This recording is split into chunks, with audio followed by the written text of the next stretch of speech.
kine Vatra sa uskutočnil už 6. ročník prezentácie krúžkovej činnosti pod názvom Centráci rodičom a mestu.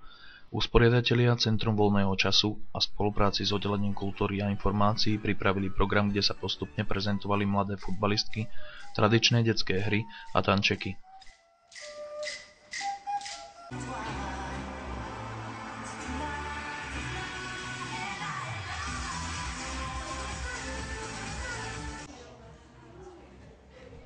Deti pred svojím prvým vystúpením boli plné očakávania a radosti z možnosti predviesť svojim rodičom, čo dokážu.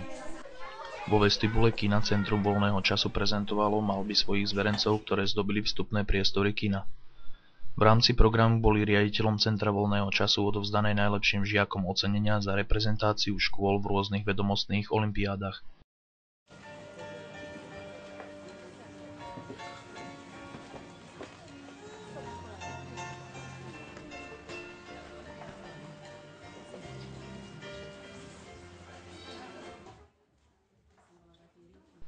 V skrátenej prezentácii bola prezentovaná aj ostatná činnosť. Program gradoval vystúpením detí v tančeku Šmolkovia a predstavila sa aj tanečná skupina Country Zuzana, ktorá na záver vytvorila príjemnú náladu.